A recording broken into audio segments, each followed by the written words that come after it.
This is the 14th discussion between Mr. J. Krishnamurti and Dr. Bohm at Brockwood Park on September the 20th, 1980. We talked the other day about a mind that's entirely free from all movement, from all the things that thought has put there, and all the thought has brought about as experience in the past and the future and so on. But before we go into that, I would like to ask, what is materialism? Materialism. Well, What is, man is caught in this materialistic attitude and values and yes. experiences. What is the nature of materialism? Well, I mean, considered, first of all, materialism is the name of a certain philosophical point of I view. don't mean that. No. I don't mean that certain philosophical Well, it's sayings, but I want to the find... belief that matter is all there is, you see, isn't that? Yes, I want to go into that a little bit. Yeah. That is, all nature, all human beings react Yes. physically. This reaction is sustained by thought. And thought is a material process. So, reaction, as in nature, in animals, in human beings, is the materialistic response. Well, I think, see, the word materialistic is I know. not quite right there. No. It's the response of matter, you see. But Response of matter. Let's Yeah. put it there. All right. Yeah. Response of matter. Right. That's better. Let me repeat it again. Let's clear. We are talking about having an empty mind. And we have come to that point when the wall has been broken down and this emptiness and what lies beyond it or through it and so on, we'll come to that. But before we begin with that, as I said, is all reaction matter? Matter and movement, right? Matter and movement.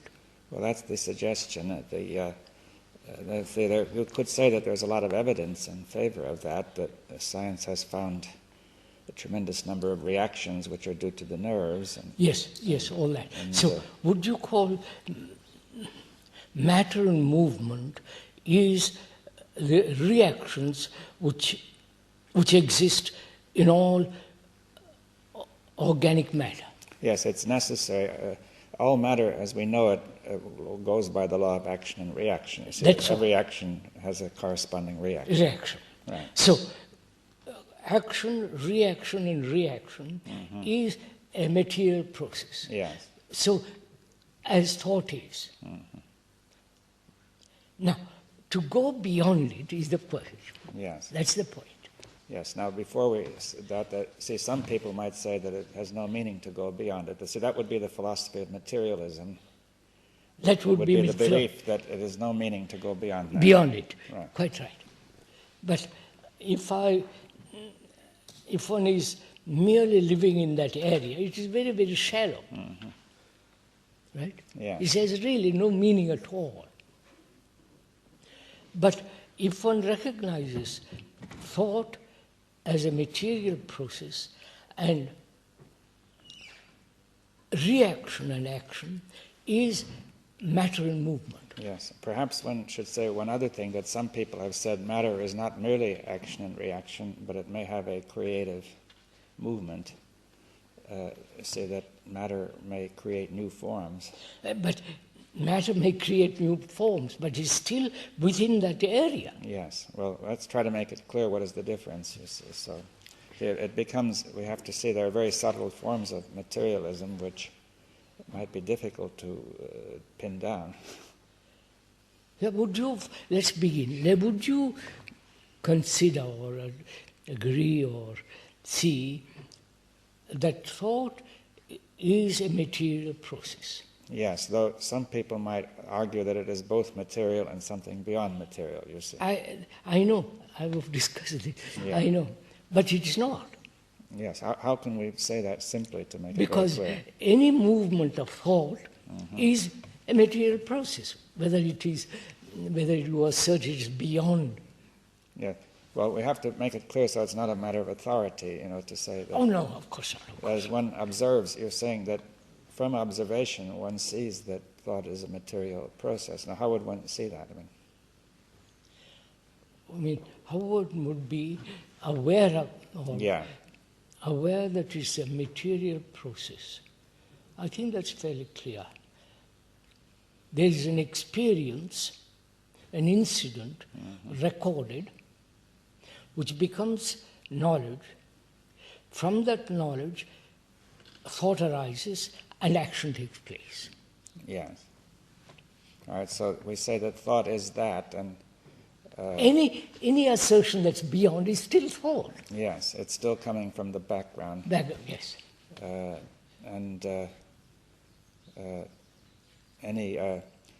So if we say that something new coming into there is not part of this process, is that what you're saying? Yes. If there is to be something new, thought as a material process must end. Obviously. Yes, and then it may take it up later. Right? Later, yes. We'll see what happens later. Yeah. So could we say all reaction and action from that reaction is movement of matter? Yes, very subtle movement of matter. Huh? Very subtle movement of Very matter. subtle movement of matter. So as long as one's mind is within that area, it must be a movement of matter. Yes, well, let's proceed from there then. Huh? Let's proceed from there. From there. So is it possible to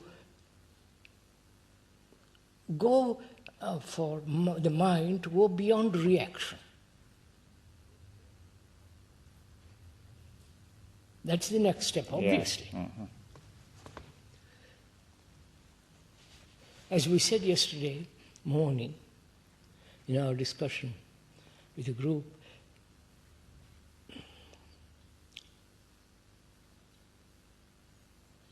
one gets irritated, and that's first reaction. Then the reaction to that, second reaction to that, I must not. Then the third reaction I must control or justify or whatever it is. So it's constantly action and reaction.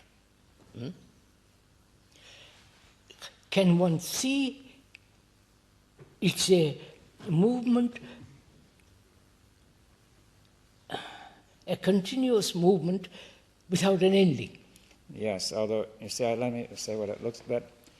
The reaction actually is continuous. Yes. But it seems at a certain moment to have ended, and the next moment appears to be a new moment. You see, but it's still it's reaction. still the same, but it presents itself of course as it different. That's right. That it's always the same, though it's exactly always, the same always. But it presents itself as always different, right? Of course. Always new, right? That's just it. You say something, I get irritated. Yeah. But that irritation is a reaction. Yes, it seems to be something suddenly new. Suddenly new, but it's not. It's not. But one has to see one has to be aware of that, you see. Of course. But generally the mind tends to be not aware of it. Right? But after discussing a great deal and talking, one can... We are attentive to it. Right? Yeah, we're sensitive and alert to the question. So there is an ending to reaction. If one is watchful, attentive, understand not only logically, have an insight into this reacting process all the time, it can, of course, come to an end. That's why it's very important, I think, to understand this. Yes. Before we discuss what is an empty mind, if there is something beyond, or in that very empty mind, there is some other quality. Yeah. So is that empty mind a reaction? You follow, sir? Yeah. Reaction to the problems of pain and pleasure and suffering, and reaction to that is to escape from all this into some state of nothingness. Yes, well, the mind can always do that. It can become Invent. It can fail to notice pain and pleasure. Of course. So that becomes an illusion. Now we are not talking, because we went into the question of illusions and said desire is the beginning of illusion. Yeah. Now, we have come to the point that this quality of emptiness is not a reaction. That must be absolutely sure. Right, sir? Yes.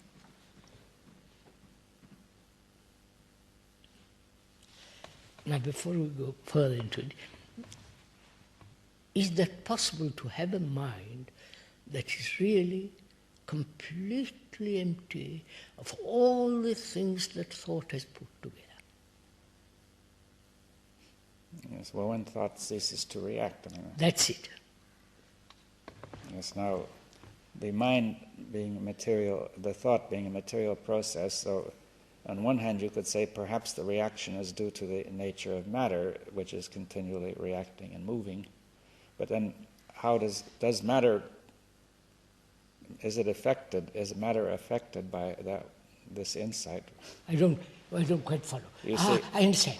Does insight affect the cells of the brain which contain the memories? Yes, the memories are continually reacting and moving, just as the air and the water, everything around us. And of course.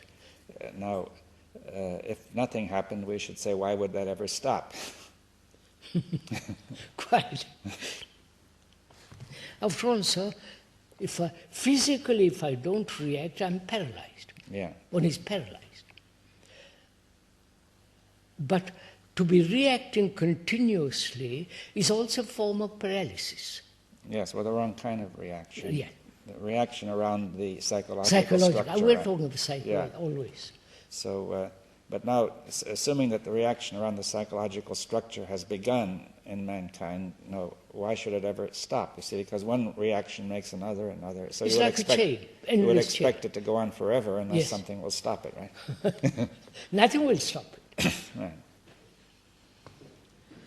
Only the insight into the nature of reaction ends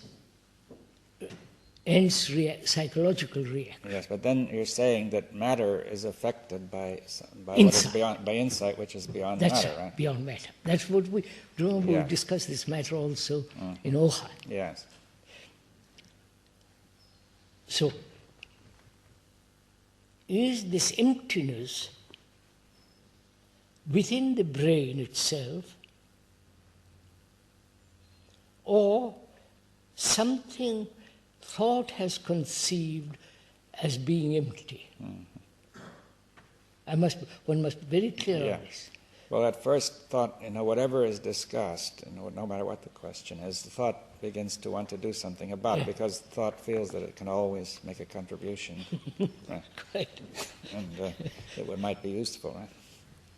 So thought in the past did not understand that there are areas where it has no useful contribution to make. But it keeps on in the habit of saying emptiness is very good.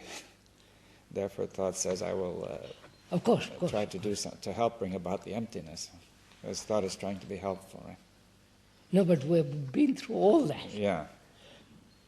We have seen the nature of thought, what's its movement, time, and all that. We've been through all that. I want to find, I've come to a point when is this emptiness within the mind itself or beyond it? I don't know if I can... What do you mean by the mind, you see? Because the mind being the whole, emotions, thought, consciousness, the brain, the whole of that is the mind. The mind has been used in many ways, that word. So Yes. now you are using it in a certain way, which is that it represents thought, feeling, desire, and will, and the whole material process. Yes, whole material process. Which people have called non-material. Yes, quite. I call it the mind is the whole material process. Yes, which is going on in the brain and the nerves. Nerves, the whole of it, Yes. the whole structure. Now,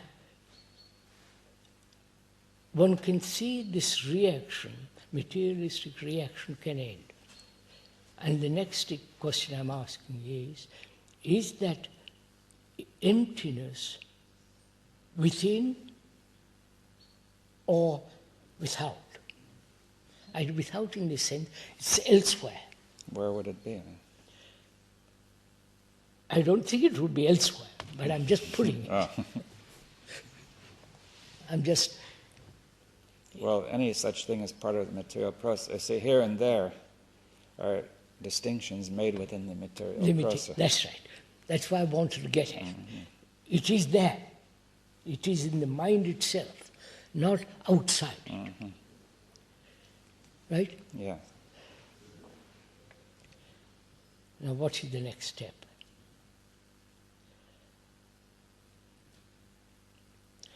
Is that emptiness, does that emptiness contain nothing, not a thing? Yes, well, not a thing. Or, thing meaning anything which has form and structure, stability. Structure, that's right. Form, structure, reaction, actually. It's stability and reaction. Yeah.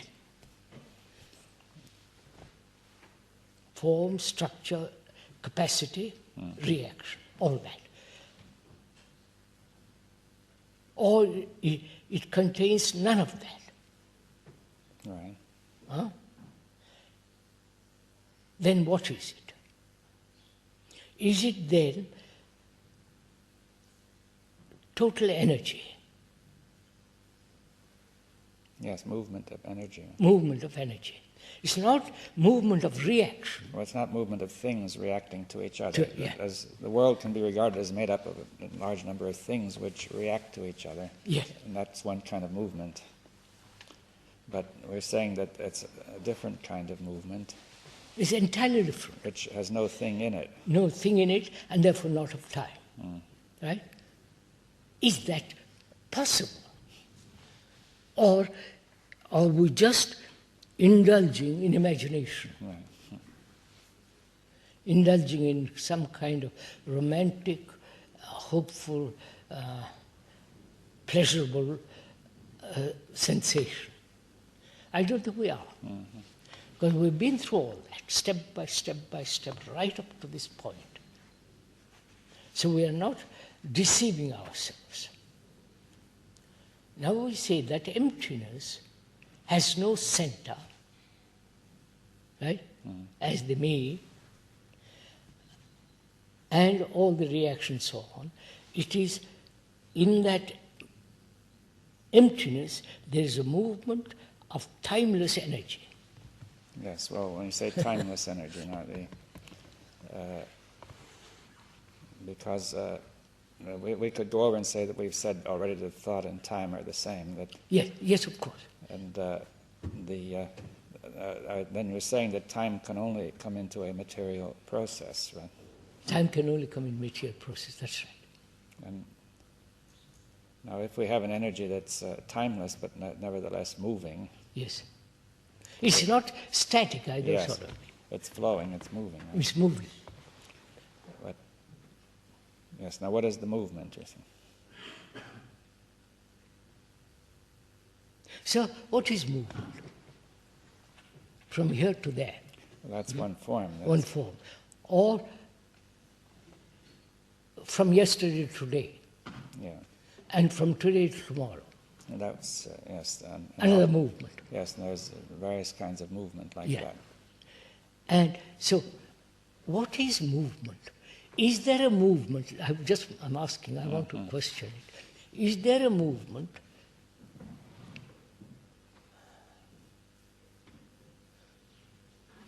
which is not movement? Just, yeah. you understand? Is there a movement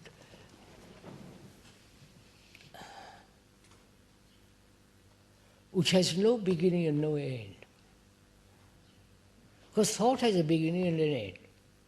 Well, except, you see, we could say that the movement of matter might have no beginning and no end, the reactive movement. Yeah. We're not talking about either. No, I'm not talking about that. But you see, so it's not enough to say it has no beginning and no end, right? We must go back then to the other. That is, thought has a beginning and thought has an ending. There is a movement of matter as reaction and the ending of that reaction. It's in the brain, right? In the brain. That there are these various kinds of movements.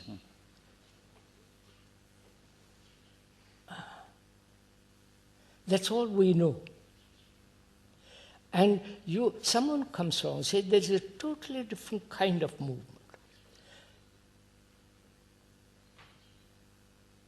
But to understand that, I must be free of the movement of thought, material, and all that, movement of time.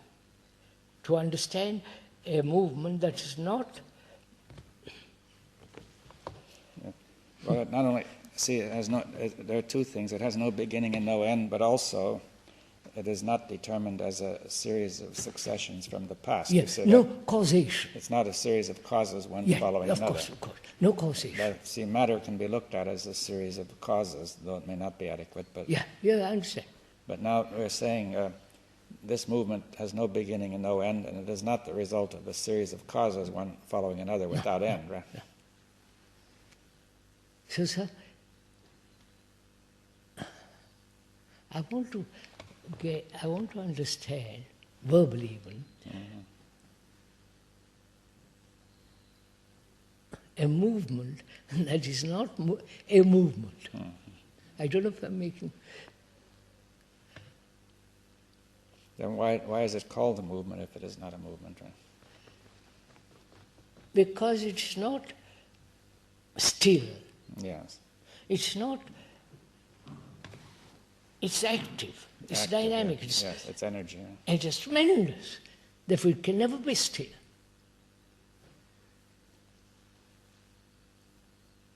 But it has got in that energy a stillness. I don't Yes, right. Yes, the energy itself is... I think that we have to say that the ordinary language does not portray this properly, convey it properly, but the energy itself is still and also moving, is what you're saying. Yes, but in that movement, it is a movement of stillness. The movement of stillness, right? Does it sound crazy? The movement can be said to emerge from stillness. And fall back into stillness. Right? That's right.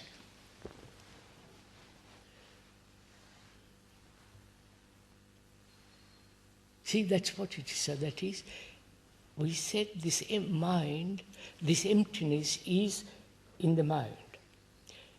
That emptiness has no cause and no effect. It's not a movement of causation. Yes. It's not movement of thought, time. It's not a movement of material reactions. None of that.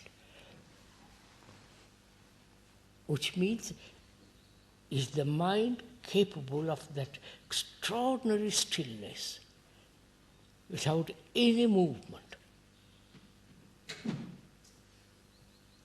And when there is so completely still, there is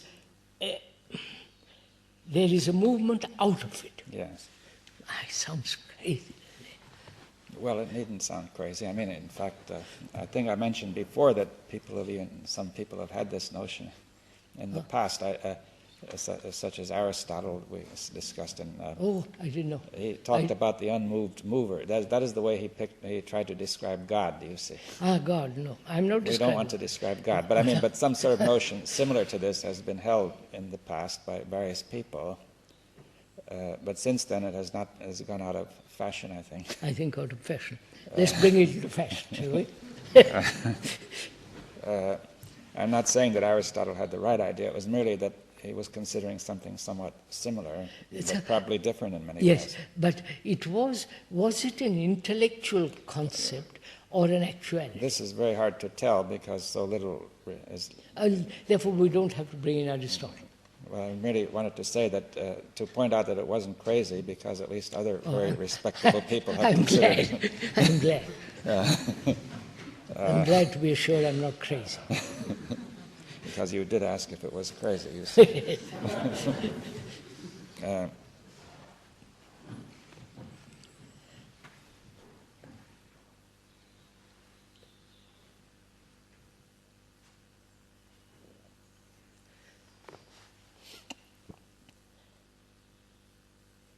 And is that movement out of stillness, is that the movement of creation? Yeah. Hmm?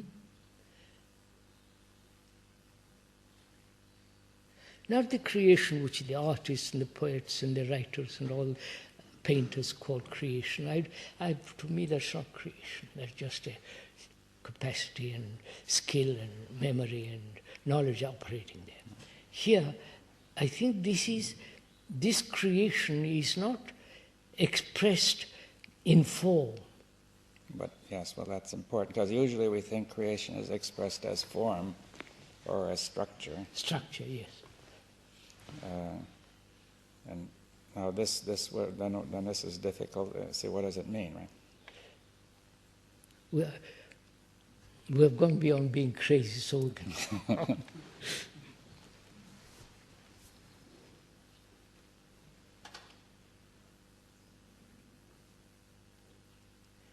Would you say, sir, this movement, not being of time, is eternally new? Yeah. Huh? Yes, it's eternally new, in the sense that the creation is eternally new, right? Creation is eternally new. Right. See, I think that's what the artists are trying to find out. Well, yes, that's true, yeah. Therefore, they indulge in all kinds of various absurdities. But to come to that point when the mind is absolutely silent, absolutely again, Well, yes. completely silent, out of that silence there is this movement which is always new, eternally new. Mm-hmm. And the moment when that movement is expressed. Yes, well, the first expression is in thought, right? That's just it. And that may be useful, but then it gets fixed, right? Yeah. Then it may become a barrier. I was told, you see, once by an Indian philosopher, Indian scholar, that before they began to sculpture a head or of a god or whatever it is, they had to have deep meditation, go into deep meditation. And when at the right moment they took up the hammer and the chisel. To have it come out of the emptiness. Well, there's another point. You see, the Australian Aborigines draw figures in the sand, and yes, so they're not permanent, right? Yes. That's right. Let's see if our thought could be looked at that way. You see, the marble is already too static. It stays there for thousands of years.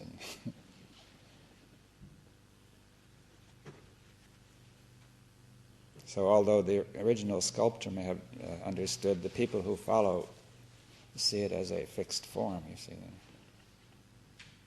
So what, next thing is, what relationship has all that to my daily life?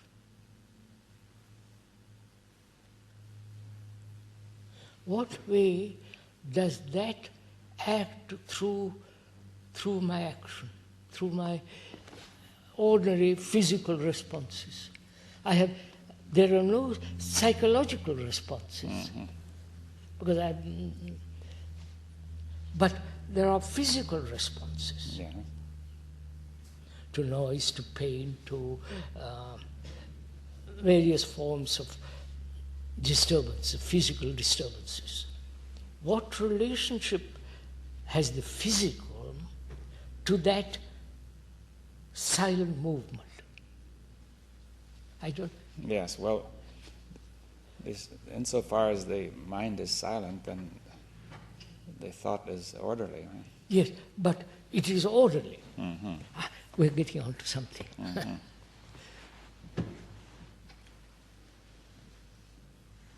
Would you say that silent movement, with its unending newness, is total order of the universe? Well, yes, we could consider that. Huh? Yes, we could consider that the order of the universe emerges from this Yes, silence and emptiness. Right? Yes. They're continually created. So right? what is... Constantly. What's my relationship? What is the relationship of this mind to the universe? The particular mind, you mean? No, mind, I'm talking. Mind in general. No, mind. The general and the particular went Yeah. through, and beyond that there is the mind. Well, would you say that's universal then? That's the universal mind. Yes. That universal mind, I don't like to use the word universal. But I mean, it's in the sense that which is beyond the particular in general would usually be called Yeah. the universal. Yes. But it may be that the word is difficult. Can we find a different word? Global? No. No, well, A mind that is beyond a particular... No. well, mind. you could say it's the source. It's the it's the source. You know, the essence. I don't know what you could say, but it has been called the absolute. And I don't want to use that word absolute either. no, but in the sense of being, the absolute literally means that which is free of all limitation, of all, of all dependence, right? Yes. All right. If we agree that absolute means free from all dependence, from all limitation. Yes, from all relationship then. Yeah. Then we use that. All right. But I mean, The it has unfortunate connotations, right? Of course. Let's use that word for the moment, for our convenience in our dialogue. There is this absolute stillness, and that in that stillness, or from that stillness, there is a movement, and that movement is everlastingly new. And is that mind, what is the relationship of that mind to the universe? To the universe of matter? Yes, universe. The whole universe. Whole universe. Yeah. Matter, trees, Yes, nature, people. man, Yeah. the heavens. Yes, well, that's an interesting question, you see that. Yeah. Now that is in order. The universe is in order. Yes. Whether it's destructive or constructive, it's still order. Well, it's necessary order. You see, the order has the character of being absolutely necessary, in the sense it cannot be otherwise. It is. Quite. It has no. The order that we usually know is not absolutely necessary. It could be changed. You see, it could depend on something else. Right? Any ordinary order is contingent, as I say. It depends on something. No, the eruption of a volcano is order. It's order of the whole universe. Of course. It's necessary, considering the whole universe. It cannot be otherwise. Otherwise, quite. Now, in the universe there is order. Mm-hmm. And this mind, which is still, is completely in order. There's the deep mind, the absolute. Yeah, the absolute mind. So then is this mind the universe? Well, that's a question. Right? Yeah, in what sense is that the universe? Huh? And we have to understand in what sense and what it means to say that. You see.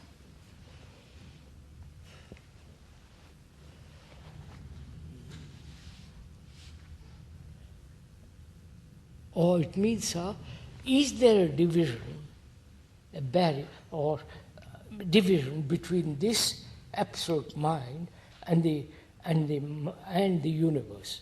Yes. Or both are the same? Both are the same, right? That's what I want We to want get to at. say that is, we have either duality of mind and matter, Matter, that's it. or they are both the same, right? Is that presumptuous? Well, not necessarily, no. I mean, these are just two possibilities. I mean, I want to be quite sure we are not treading upon something which is really needs a very, very, very subtle, great care. You know what I mean? Yes. Well, if we go back to the body, and say, we've said the body is physical, it's material. Yes. And we said the mind of the body, which is in the body, which is General thought, and feeling, particular. all thought, feeling, desire, will, the general and the particular, Absolutely. I agree. are part of the material process. Material They are process. not different from the body, right? That's right. All the reactions are material process. And therefore what we usually call the mind is not different from what we usually call the body. Right, quite. Now you're making this much greater and saying, consider the whole universe. Whole universe. And we say what we call the mind in that universe is different from what we call the universe itself in matter. Right? That's right. You see, that's why I feel in our daily life there must be order. Not the order of thought. Well, thought is a limited order. It's dependent, that's relative, right? Yeah. So I have to have an order that is it's free of limitation. Free of limitation, yeah. In my daily life, I have to have that, which means no conflict whatsoever. No contradiction, no all the rest of that. Well, if we take the order of thought, you see, when it's rational, it's in order. Now, in contradiction, the order of thought has broken down. It has reached its limit, right? Yeah. That thought works until it reaches a contradiction, and that's the limit.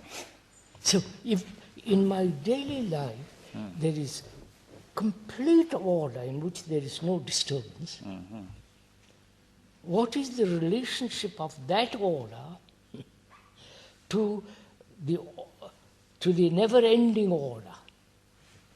Yes. Can that silent movement of order, of that extraordinary something, can that affect my daily life when I have deep inward psychological order? You understand? Yeah.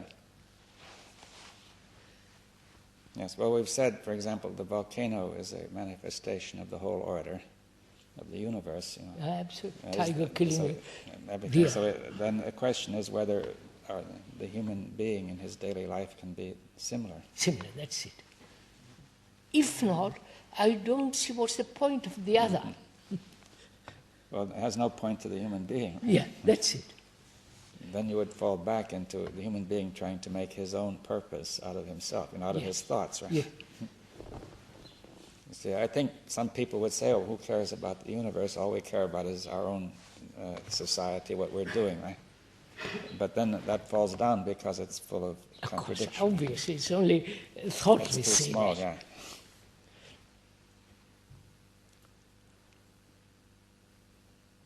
So, that universe, which is in total order, does affect my daily life. Yes. I think, let's suppose people, or say scientists, might ask how. You see, people might say, okay, I understand that the universe is constituted of matter. The laws of matter affect your daily life, but we're saying it is not so clear how it affects the mind. how the mind is, that there is this absolute mind which affects the daily life.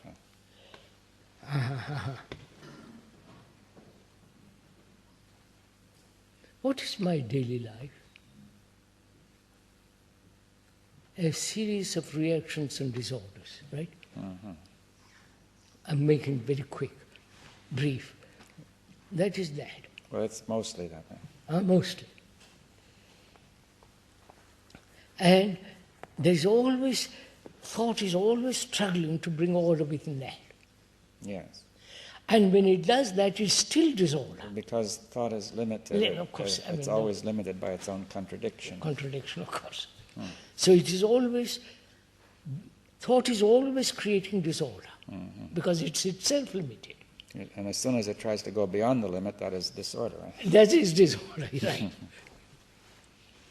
I've understood, I've gone into it, I have an insight into it, so I have a certain kind of order in my life.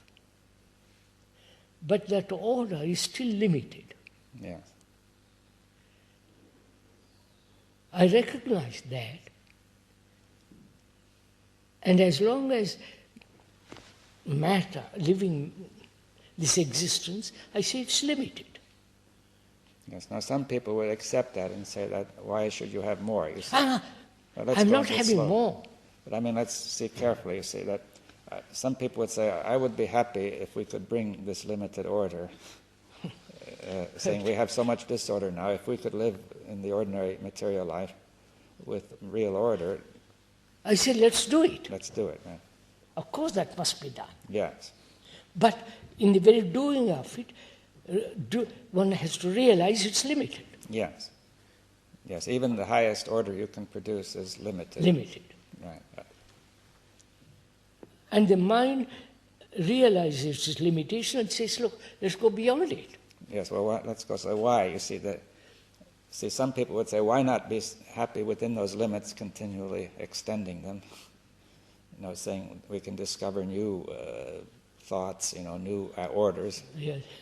The artist will discover new forms of art, the scientist, new kinds of science. You see, some people... But it is always limited. Yes, well, we have to go slowly, you see, because I think some people would go this far and then say that's all that is possible, you see. Yes.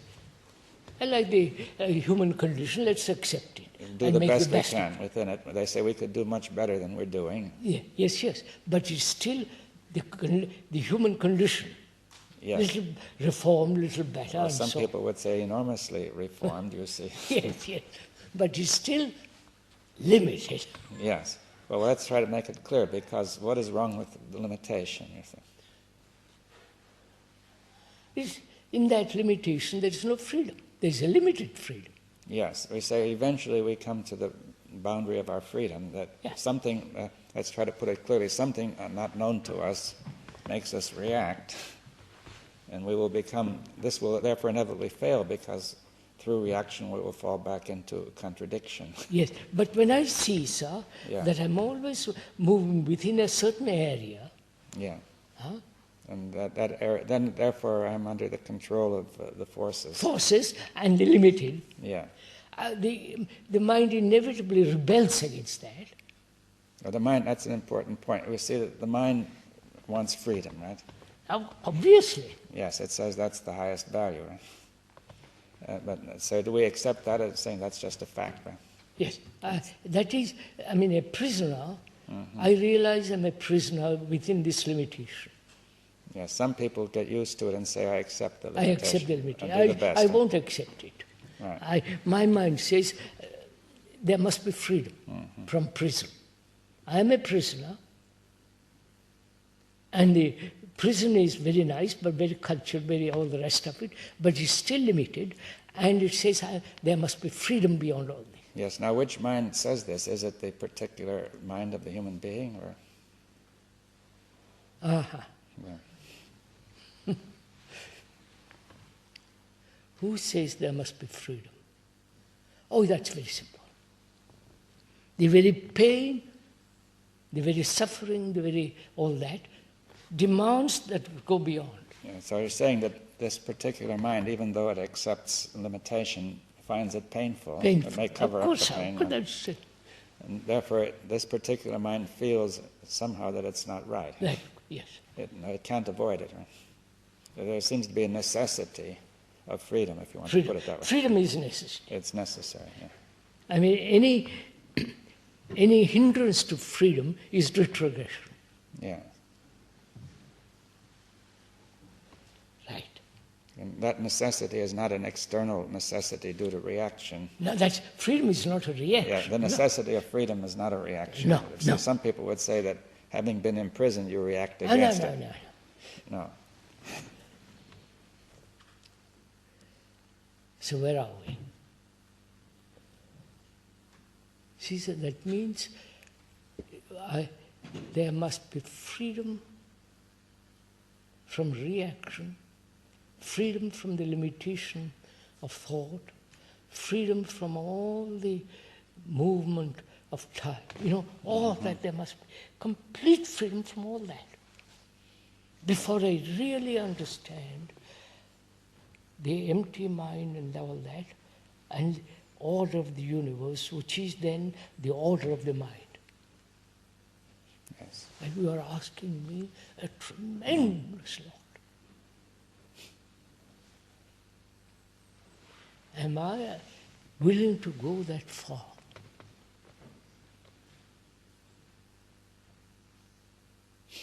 Well, the non-freedom has its attraction, you see. Of course. I'm not interested in that attraction. But when you ask the question, am I willing to go that far, I say it seems to suggest that there may be some, in the non-freedom, there is something attractive that holds you, right? I'm sure of those. I've found safety, security, pleasure in non-freedom. I realize in that pleasure, pain, there is no freedom, and the mind says, as a reaction, says there must be freedom from all this. Yes, the one you say, yeah. To come to that point and to let go without conflict demands its own discipline, its own insight. That's why I said, those of us who have given certain amount of time, thought and investigation into all this, can one go as far as that?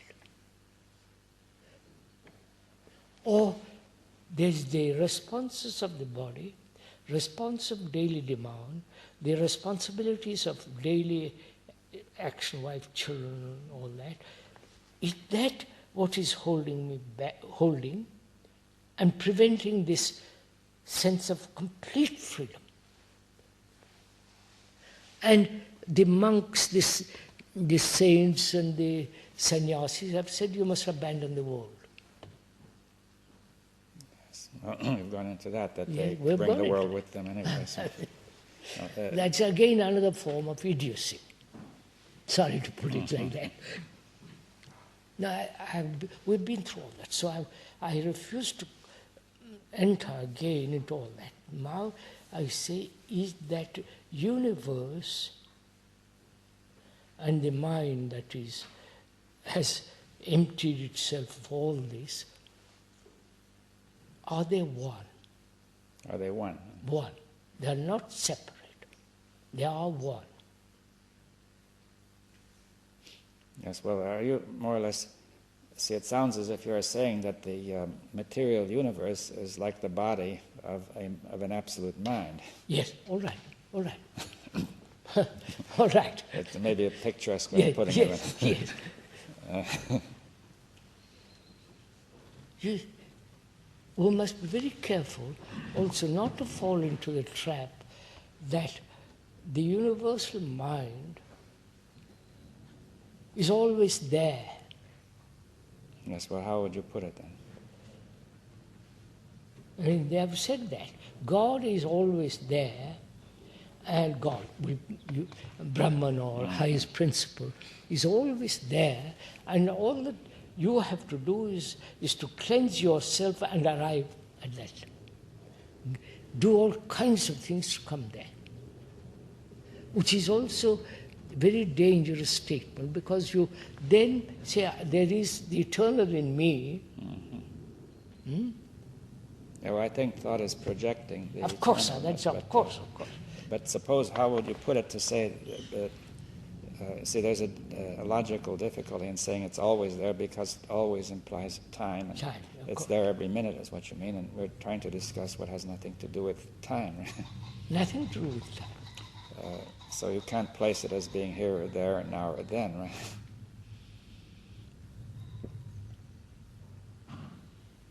So we come to a point, sir, that there is this universal mind, and the human mind can be of that when there is freedom. Yes.